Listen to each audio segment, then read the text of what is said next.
नमस्ते। शुरू करते हैं हम भारत प्लेलिस्ट के आज दूसरी कड़ी को। तो भारत, इसकी कहानी जब से प्रमाण मिलता है इसका, वो है मनु और विष्णु के मत्स्य अवतार का। तो मनु जो है वो हर एक मनवंतर में आते हैं। पहले इंसान मनुष्य को हम लोग मनु से संबोधित करते हैं और कहा जाता है कि 108 कल्प है और 108 जो कल्प है वो ब्रह्मा का एज है पूरा। और 108 कल्प का जो एक कल्प है उस एक कल्प में 15 मनवंतर होते हैं और उस एक मनवंतर में 71 युग होते हैं और वो युग है सतयुग, त्रेता युग, कलयुग, द्वापर युग और कलयुग, 4 युग। तो वो हमारा ये जो चल रहा है वो कल्प है 84 कल्प और ये चल रहा है हमारा 7वां मनवंतर और इसमें हम लोग हैं कलयुग में 28वें युग के 28वें ये कलयुग है। अब तो चलिए शुरू करते हैं। भारत को भारत क्यों कहते हैं ये तो समझने पर भारत भारत क्यों है ये भी जान लेते हैं। तो आप कहीं ना कहीं कभी ना कभी सुना ही होगा, भारत हमेशा हर युग में गुरु रहा है। तो भारत में ऐसा क्या है कि ये गुरुओं का देश रहा है? वैसे भारत में नहीं है कुछ, पर भारत जिस जगह पर है उसमें कुछ खास है। क्या आप जानते हो भारत इस पूरे संसार का हृदय है, प्रारंभिक बिंदु है। तो इस दुनिया में अगर कोई भी समस्या है तो उसका हल इस भारत से होता ही है, ताकि पूरे विश्व में फैल पाए इसका सल्यूशन।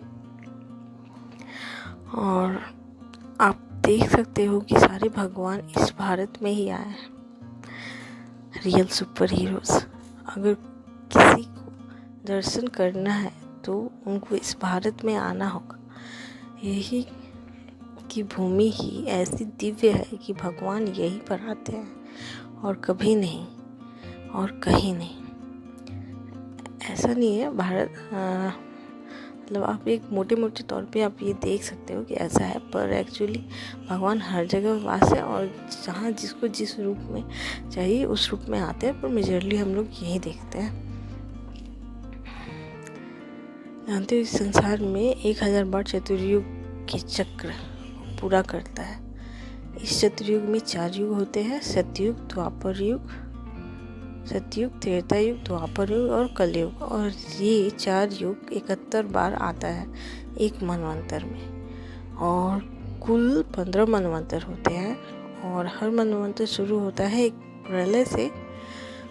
कॉस्मोस क्रिएशन का पूरा कॉन्सेप्ट आप लेट्स लिव प्लेलिस्ट में जाके देख सकते हो, डिस्क्रिप्शन में उसका लिंक दे दिया गया है। यहाँ हम बस भारत को जानेंगे और हर मनवंतर एक प्रलय से शुरू होता है और ख़त्म भी। हम अभी 7वें मनवंतर में हैं और 28वें कलयुग में। हर मनवंतर एक प्रलय के बाद ख़त्म हो जाता है, तो नए में सब कुछ कैसे फिर शुरू होता है? शुरू होता है मनु से। मनु वो हैं जो हर मनवंतर से 7 ऋषियों के साथ नए मनवंतर में आते हैं और वो विष्णु के पहले अवतार मत्स्य अवतार के साथ इस प्रलय को पार करते हैं और फिर नए मनवंतर का शुरुआत करते हैं। सप्त ऋषियों के साथ इस मनवंतर के सप्त ऋषि हैं कश्यप, अत्रि, वशिष्ठ, विश्वामित्र, गौतम, जगदम्नि एंड भारद्वाज।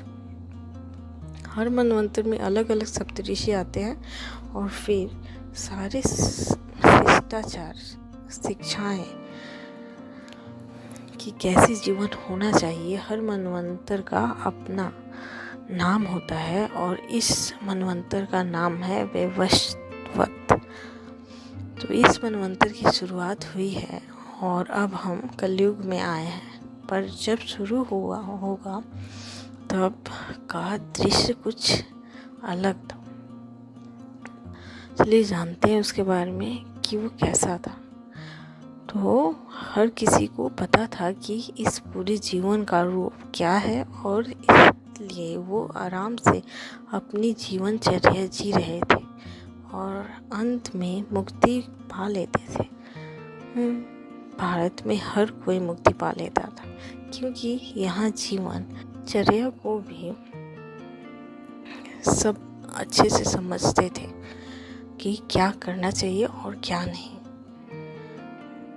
ऐसे बनाया गया था कि सब जो जैसा है वैसे समझे, भ्रम में ना रहे।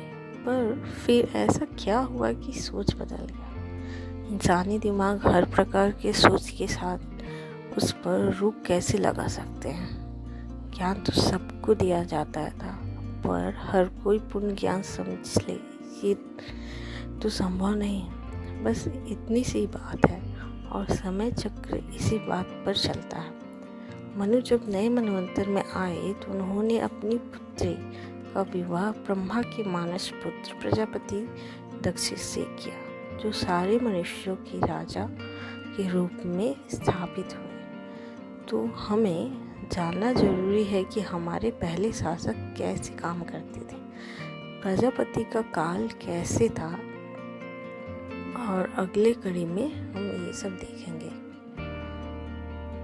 जिससे हम जान पाएंगे कि भारत कैसे पहले कल्चर से शुरू हुआ, पहले उसका सबसे पहले सोशल सिस्टम क्या था और कल्चर क्या था, कैसे सब रहा, और इसकी हर एक डिटेल में कहानी, डिटेल में तो नहीं पर ब्रीफ में ज़रूर देखेंगे, और जिससे हमें समझ में आएगा कि भारत कैसे अभी है और इसको कैसे फिर भारत बनाया जा सकता है। बस एक छोटा सा स्टेप है जो हमें लेना है। इतने भी खराब स्थिति में नहीं आए हैं, पर अगर हम लोग जानेंगे नहीं कि हम लोग कहाँ हैं, हम लोग अगले स्टेप में कैसे बढ़ेंगे। इसलिए स्टे ट्यून, जुड़े रहिए जानने के लिए और खुद को भारत बनाने के लिए। Thank you.